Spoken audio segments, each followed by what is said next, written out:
பிரம்மா இவர் நம் பூமியை சேர்ந்தவர் அல்ல. இவர் சினிகும்பே வாடியாவில் ஆன்மா படைப்பு பணியில் முதன்மை அதிகாரியாக பணியாற்றியவர். நமக்காக பூமி தாங்கிய நம் பிதாவின் தந்தை என்று மிசோனாக்கள் வருணிக்கும் அளவிற்கு பிதாவை வளர்த்து விட்டவர். சனி பகவான் கால் கருகும்போது இவர் மறு சொரூபம் கொடுத்தவர். எல்லாவற்றிற்கும் மேலாக ஆன்மா தாங்கிய போது சுழல் வேகத்தை குறைத்து விட்டவர்.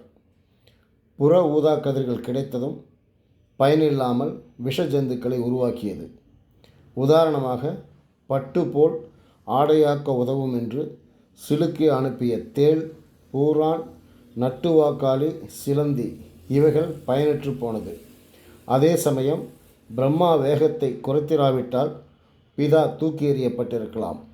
1500 உயிர்கள் கொடிய விஷ ஜந்துக்கள் ஆனது. கொரில்லாக்கள் பேச்சுத்தன்மை இழந்தது.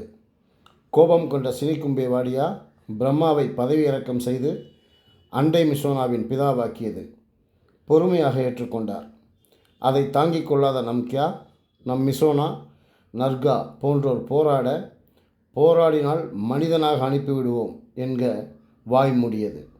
மேலும் சினிகும்பே வாடியா 490 மிசோனாக்களில் பிரம்மா என்ற பெயரையே அழித்தது. பூமிகளை உலுக்கியது. இவை ஒருவன் செவிகளுக்கு எட்டியது. அவன் நர்கா தத்தெடுத்த செல்ல மகன். பெயரை அழிக்காதே என்று போராடினான்.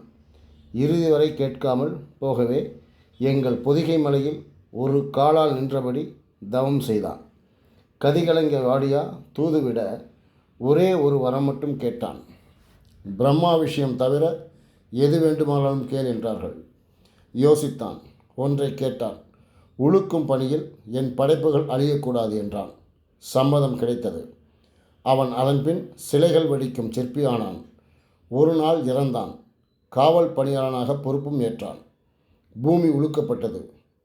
மறு உலகம் உருவாக்கப்பட்டது. புது சந்ததிகள் தோன்றினர். பல்கி பெருகினர். ஒரு நாள் வாடியாவில் பெரும் பரபரப்பு. மனுக்கியா பூமியில் பிரம்மாவை வணங்குகிறார்கள் என்று. அந்த செல்ல புதல்வன் 3 தலைகள் கொண்ட எல்லா சிலைகளின் அடியிலும் படைக்கும் கடவுள் பிரம்மா என்று பொறித்திருந்தான். திடுக்கிட்ட வாடியா ஒன்றும் பேசாமல் நர்காவின் ஒரே தத்து பிள்ளைக்கு சாபம் கொடுத்தது.